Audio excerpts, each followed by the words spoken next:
what's up, everybody? Welcome to The Stack. I'm Alex. I'm Justin. And Pete is on his holiday vacation. Oh, man, that guy loves vacation. Oh, he is on a fabulous cruise around the world, but you're here with us, so that's very exciting. Also, once again, we wanted to welcome our new viewers at newsarama.com. We're very glad to have you here. We're also glad to have you from whatever website you're watching us on. Oh, don't be preferential. Why choose your favorite children? I Justin love all fans, of you. JustinFans.blogspot.com. Huge popular readership. place. Yeah. Amazing. I'm there a lot. Yeah. My mom. Hi. I'm very excited about this episode, actually, because we are going to be reviewing a bunch of books that have been submitted by you guys, the viewers that you sent to us, and now we're going to give back to you. Reviews, critical reviews of your work. We're going to rip your things to shreds, so look forward to that. We're going to be talking about Dose number 1. We're going to be talking about the original graphic novel Unbeatable, and also Redball number 1. Later on in the show, we're going to have a speed round and also a viewer question. But why don't we get right into the user books? Yes, yeah, let's do this. Okay, Dose number 1. I really like this book, actually. It's sort of... It's not like Mad Magazine. It's kind of a screwball sense of humor. I would say raw. Yeah, I would say raw, which is, you know... That's you're trying to be a backhanded compliment. What? That's no, a nice no. way. Raw, the thing that Art Spiegelman put together. Oh. Yeah, I was trying to be a little more erudite. It's very raw. Yeah. Yes. Erudite. But Dose is basically a collection of short pieces written by people from Evan Dorkin to Alex Segura, which is very exciting.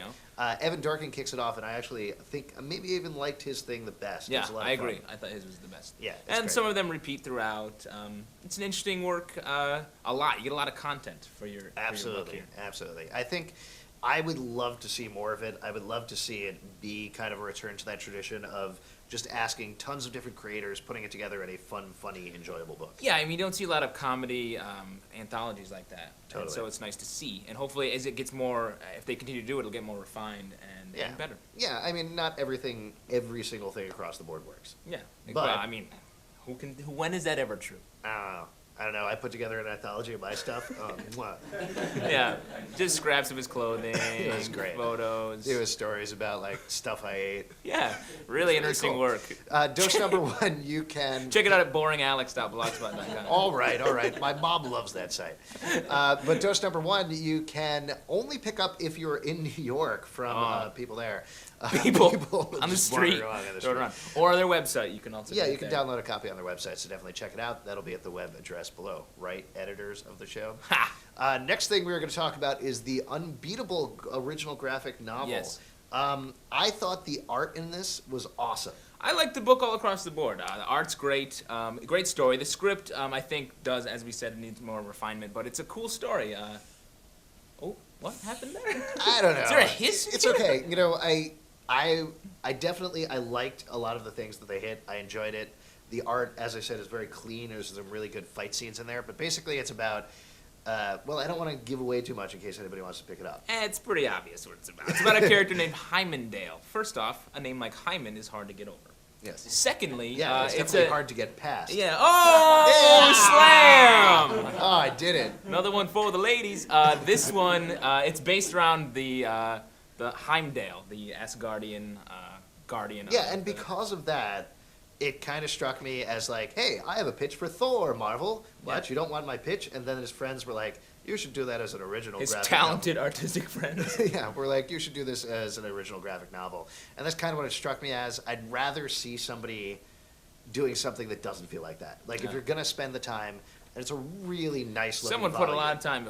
They put a lot of time into this. Absolutely. So I would like to see him writing something that is maybe a little more original than that. But I thought it was originally, after the first half, it starts to get more interesting with the fight sequence, the way he goes through training, and how it's this a never-ending cycle of death and pain. Yeah. Oh, That's cool. what life is. That's what life is. Anyway, Cool. So great work. You can actually pick that up probably at your local comic book shop, but if not, at Amazon. They have it on sale. Amazon.com. Yes. Thanks for Don't go to the Amazon and get it, because it's hard to find there. You'll find snakes, but not this book. Yeah, well, maybe this book. I don't know. Pete's probably in the Amazon right now looking for it. Oh, what fun he is having on his cruise. All right, here, let's talk about something that we both actually really liked a lot, which is Redball, here's what I think was great about this. This is about supernatural cops in the afterlife in a place that's just outside of hell, investigating crimes out there. out there. It's like the Old West. Yeah. I felt like it took all of these things that I felt like I've seen before and remixed it in an entirely new way. It's great. A lot of great world building here. You get involved in this world and you learn a bunch of interesting details that you would think they wouldn't have. A lot of stories that take place in hell are like, here we are in hell, like Spawn. It's like, oh, you get it. Yeah. But this, it's like a whole new world, whole new like ladder of different things that you're moving up and down after you die and stuff. Yeah. It's cool. And there's this concept called spirit murder, which I thought was really cool, or soul murder. Yeah. Where like if you're in this world, you can die regularly and you move up and down, but there, if you get killed, you die. You're like go into the big black. And it's great. I mean, it's good mystery. It sort of struck me kind of like Powers, but for the afterlife in a certain way, just because it is these cops. The art, also, I should mention that. I thought the art was really unique, really detailed, and really incredibly well done. It's a great story, and it's kind of a fish-out-of-water character you follow who's thrown into this world and says, we need you. You're going to be a big part of our team. Yeah. It's cool. So it's great. Very unique. Definitely recommend picking it up. I think I've actually seen it at my local comical book shop, so I think you can pick up there. Keep sending in other of your stuff, Yeah. other things. We love to read them, and we'll definitely mention them on the show. Yeah, awesome. After the break, we are going to be back with some mainstream comics. Boring! Blah!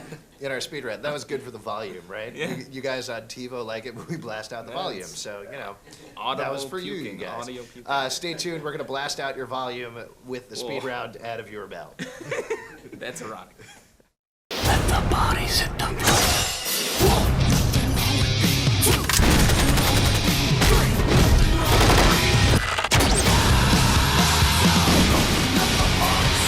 Rambo, rated R, January 25th. All right, welcome back, everybody. It is time for the speed round. Speed! Gosh, that was good. Just trying something out. Yeah, Just trying just something throwing it out out. there. Pete's I love not it. here. Try something new. Cool.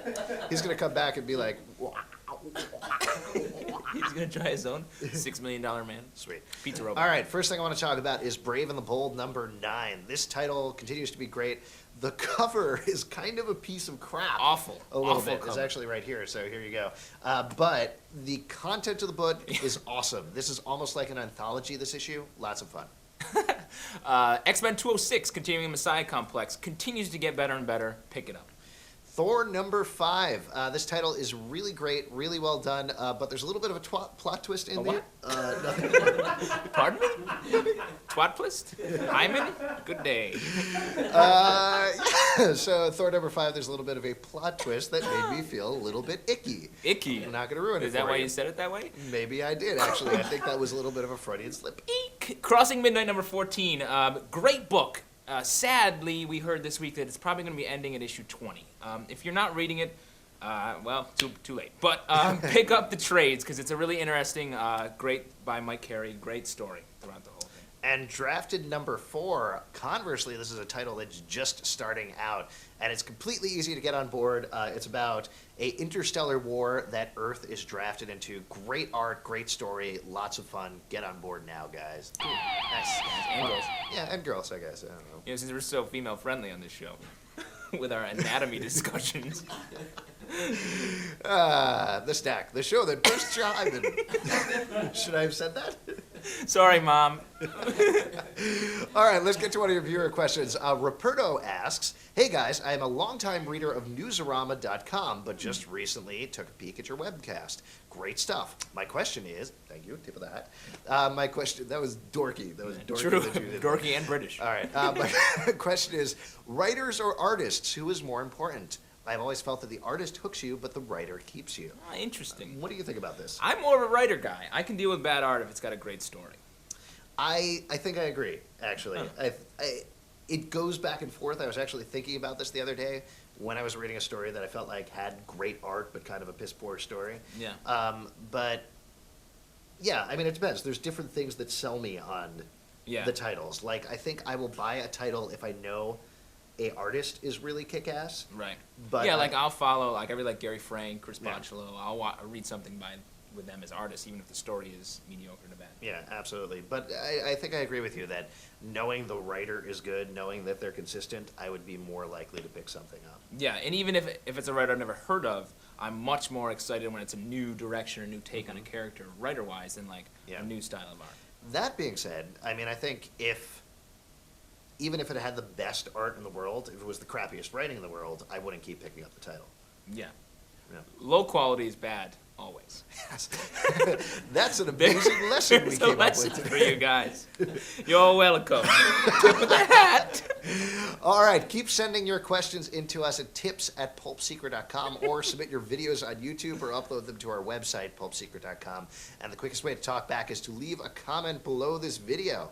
And that's pretty much it. Yeah, So, we've done. Happy New Year's, you guys. Oh yeah, it's Happy New Year, Yeah. 2008. Let this be the year where female anatomy is discussed openly amongst all people we know. All right, we'll hymen you guys next time. Oh, See you no! guys next time. Oh, my God. Speed. Pulp Secret is brought to you by Rambo, starring Sylvester Stallone in theaters January 25th.